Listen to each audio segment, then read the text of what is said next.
नमस्कार, आप देख रहे हैं झारखंड सवेरा यूट्यूब न्यूज चैनल। गढ़वा जिले से आई दो बड़ी खबरें प्रशासनिक सख्ती और जनता के अधिकारों की हिफाजत का संदेश देती हैं।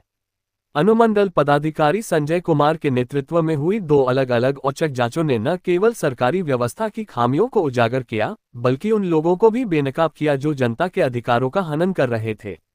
पहली कार्रवाई मेराल प्रखंड के चरका पत्थर पूर्वी पंचायत में संचालित एक राशन दुकान पर हुई, जहां एसडीएम संजय कुमार ने औचक निरीक्षण किया।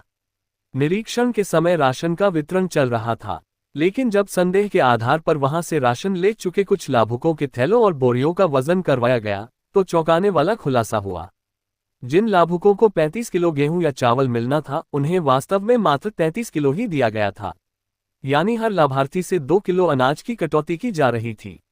जब इस बाबत लाभुकों से पूछा गया तो उन्होंने स्वीकारा कि यह हर बार होता है, लेकिन डर, दबाव और कार्रवाई की आशंका के कारण कोई भी इसकी शिकायत नहीं करता। जब राशन डीलर संजय प्रसाद गुप्ता से पूछा गया कि ऐसा क्यों हो रहा है, तो उन्होंने अपनी सफाई में कहा कि उन्हें गोदाम से ही कम वजन का बोरा मिलता है, इसलिए वह मजबूरी में कम देते हैं। लेकिन एसडीएम ने उसी वक्त गोदाम से लाए गए राशन के बोरों को मौके पर तौलवा लिया, और तब सच्चाई सामने आई। बोरे का वजन 50 किलो के बजाय लगभग 50.5 किलो निकला, यानी डीलर की बात पूरी तरह झूठी साबित हो गई। इस पर एसडीएम संजय कुमार ने डीलर को कड़ी फटकार लगाते हुए कहा कि गरीबों के निवाले में सेंध लगाना न केवल नैतिक अपराध है, बल्कि यह एक गंभीर आपराधिक कृत्य भी है। उन्होंने स्पष्ट किया कि इस तरह की हरकत किसी भी सूरत में बर्दाश्त नहीं की जाएगी और राशन डीलर के विरुद्ध विभागीय कार्रवाई की अनुशंसा की जा रही है। इसी दिन अनुमंडल पदाधिकारी संजय कुमार ने एक और महत्वपूर्ण कार्रवाई को अंजाम दिया। इस बार निशाने पर थी मेराल की एक सरकारी शराब दुकान। लगातार मिल रही शिकायतों के आधार पर एसडीएम ने उस सरकारी दुकान का गुप्त रूप से निरीक्षण किया। निरीक्षण के दौरान ये पाया गया कि सेल्सकर्मी शराब की बोतलें अधिकतम मुद्रित मूल्य यानी एमआरपी से 10 से 20 रुपये अधिक में बेच रहे थे। ग्राहकों से हो रही बातचीत में भी यह साफ साफ सुनाई दिया कि वह अतिरिक्त राशि वसूलने से नाराज हैं।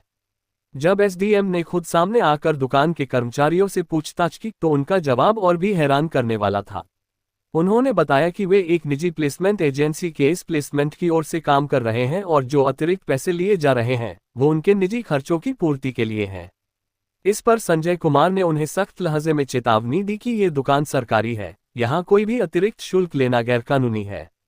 उन्होंने कहा कि इस तरह की हरकतें सरकार की छवि को धूमिल करती हैं और आम जनता के विश्वास को तोड़ती हैं। निरीक्षण के दौरान एक और गंभीर लापरवाही सामने आई।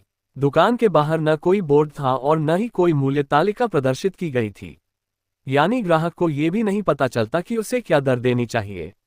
एसडीएम ने मौके पर ही ये तय किया कि इस मामले में विस्तृत जांच रिपोर्ट तैयार कर संबंधित विभागीय अधिकारियों को भेजी जाएगी, जिससे दोषियों पर सख्त कार्रवाई हो सके। इन दोनों मामलों ने ये स्पष्ट कर दिया है कि प्रशासन अब भ्रष्टाचार और अनियमितताओं को बर्दाश्त नहीं करेगा। राशन हो या शराब, जनता से जुड़ी हर सेवा में पारदर्शिता और ईमानदारी जरूरी है, और अगर कोई इन मानकों से समझौता करता है तो प्रशासन अब उसके खिलाफ सख्त कार्रवाई करने को तैयार है। चाहे धार्मिक आयोजन हो या सांस्कृतिक विरासत की बात हो, चाहे भ्रष्टाचार की बात हो या जनसरोकार की बात हो, हम आपको झारखंड सवेरा यूट्यूब न्यूज चैनल के माध्यम से समाज में घटित सभी पहलुओं से आपको तथ्यात्मक तरीके से रूबरू कराते हैं। आपका समर्थन हमें और बेहतर करने के लिए प्रेरित करता है, तब हम और उत्साह के साथ खबरें आप तक पहुंचाने का प्रयास करते हैं। आपको खबरें कैसी लगी, हमें कमेंट, लाइक और सब्सक्राइब कर जरूर बताएं।